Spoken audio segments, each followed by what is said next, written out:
sudah sepakat ya tone-nya bahwa seperti harusnya memang K3S yang membantu pemerintah begitu tadi berkaitan dengan perizinan. Kemudian juga tadi ada satu hal yang menarik yang disampaikan oleh Pak Komaydi begitu bahwa memang secara koordinasi mungkin ya secara orkestrasi ini perlu satu pihak yang memang lebih tinggi begitu ya sehingga orkestrasi ini bisa berjalan dengan lancar begitu karena berkaitan juga dengan berbagai kementerian. Anda sendiri melihat hal ini seperti apa? Apakah memang mungkin akan dilakukan apalagi juga saat ini di tengah fase transisi kepemimpinan, fase transisi pemerintah begitu sehingga gebrakan-gebrakan baru mungkin saja dilakukan begitu. Tapi possibility-nya seperti apa, Pak Moshe?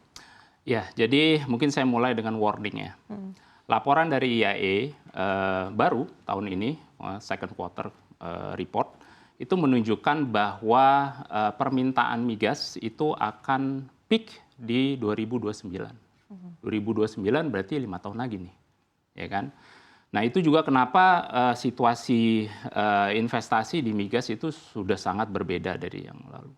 Sehingga alokasi kapital khususnya di Southeast Asia itu akan mulai mengecil dan akan lebih sulit untuk kita mencari investor. Sedangkan pemain-pemain migas di sekitar kita itu masih tetap sama. Dan mereka semua cari investor, mereka semua juga memberikan insentif, kemudahan, dan lain sebagainya. Jadi kita ini bersaing dan makin lama makin ketat. Nah itu warning saya kepada pemerintah. Jadi pemerintah tuh harus bisa bergerak cepat dan harus revolusioner.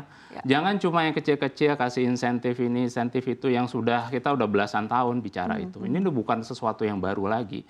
11 poin yang tadi diberikan berapa hari yang lalu diberikan oleh Pak Luhut itu udah kita bahas udah belasan tahun. Ya. Terus terang saja. Jadi harus ada sesuatu yang revolusioner yang harus diberikan oleh pemerintah dari sisi insentif dan kemudahan itu, dan pemerintah juga harus bisa benchmarking posisi Indonesia terhadap negara-negara lain.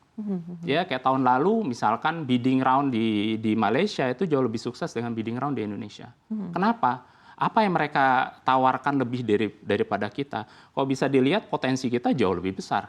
Potensi gas, potensi minyak kita masih banyak, masih terbesar di Asia Tenggara.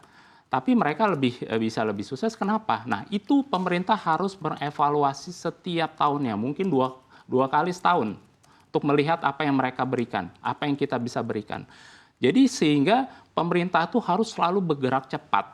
Harus agile, harus bisa fleksibel dan lebih fleksibel lagi. Tadi saya bilang pemerintah sekarang memang sudah lebih fleksibel dibandingkan 10 tahun yang lalu.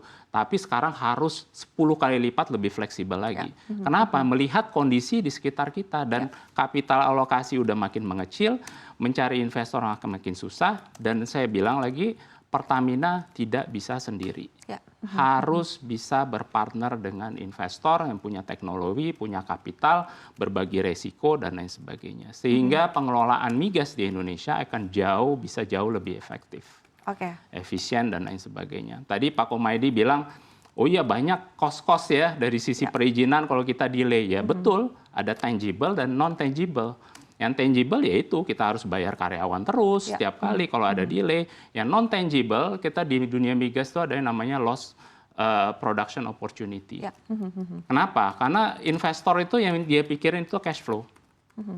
Kalau kita spend money terus tapi pemasukan mundur-mundur terus, nah itu nggak baik. Mereka akan cari yang lebih mudah, cari yang lebih cepat, yang cash flow-nya lebih bagus. Nah itu yang selalu kita pikirkan. Nah pemerintah harus bisa berpikir yang sama.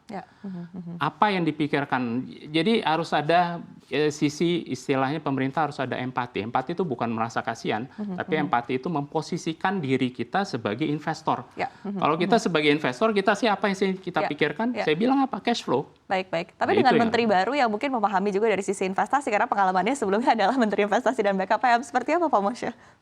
Ya semoga terus terang saja. Tapi apa yang bisa dilakukan dalam 2 bulan terus terang aja is too short ya. 2 bulan itu too short. Apakah nanti Pak Bahlil bisa lanjut?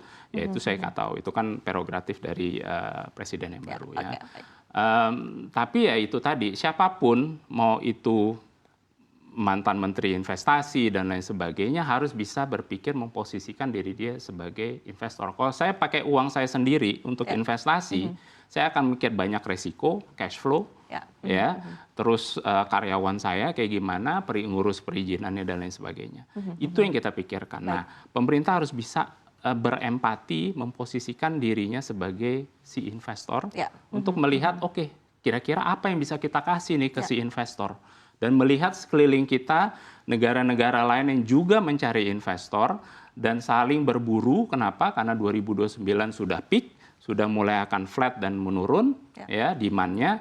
Jadi yang kita lihat sebagai investor itu kalau kita investasi selalu adalah growth, pertumbuhan. Nggak ada yang mau investasi tapi nanti lihat oh bakalan turun. Pasti dia maunya naik. Jadi yang kita lihat adalah upside, cash flow dan lain sebagainya. Nah itu yang harus ditawarkan. Apa yang bisa kita tawar? Sedangkan potensi Indonesia ini masih banyak, cuma resikonya lebih tinggi dan lain sebagainya.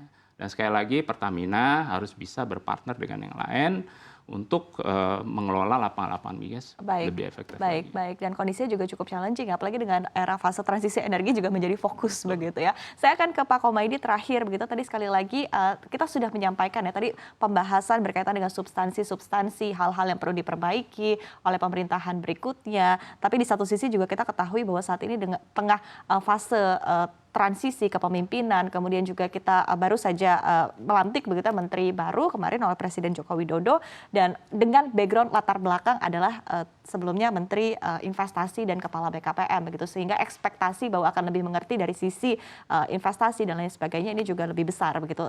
Tanggapan Anda sendiri juga seperti apa, optimisme dari Anda bagaimana Pak Komaydi?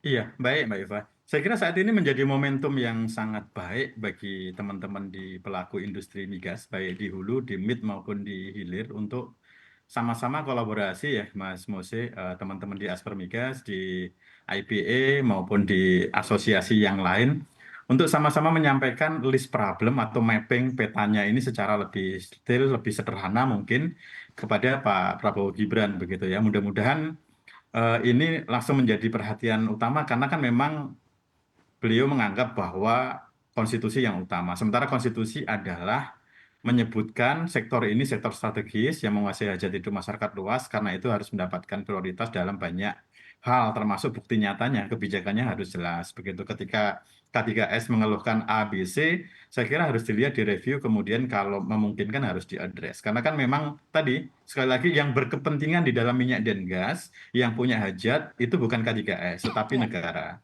Negara berhak, negara punya hak, punya kewajiban untuk mengelola ini sebesar-besarnya untuk kemakmuran rakyat. Nah, kekayaan alam yang ada di perut bumi, Mbak Iva, itu tidak bisa dikelola sebesar-besarnya sebelum diusahakan. Nah, yang bisa mengusahakan kan yang punya uang. Nah, sementara negara kan punya keterbatasan di APBN karena pos pengeluarannya banyak. Salah satunya yang bisa membantu adalah teman-teman di IPA, di Asper Migas, di asosiasi yang lain yang punya uang untuk bisa memonetisasi kekayaan alam yang ada di perut bumi tadi begitu. Sehingga memang harus ada kolaborasi ini. Pemerintah nggak bisa dengan cara pandang, aku pemerintah dan aku berhak memerintah, tidak bisa demikian. Ini harus kolaborasi sejajar. Jadi kita punya gawe sama-sama, yuk apa yang Anda butuhkan, saya fasilitasi, kalau ada problem silahkan sampaikan, mari kita sama-sama cari jalan keluarnya. Cara pandangnya harus demikian. Dan mudah-mudahan tidak seperti di pemerintahan sebelumnya, baru di ujung-ujung ini dapat perhatian. Karena ini strategis, menguasai hajat hidup masyarakat luas, semestinya sejak hari pertama itu sudah mendapatkan perhatian pertama. Kira-kira itu, Mbak.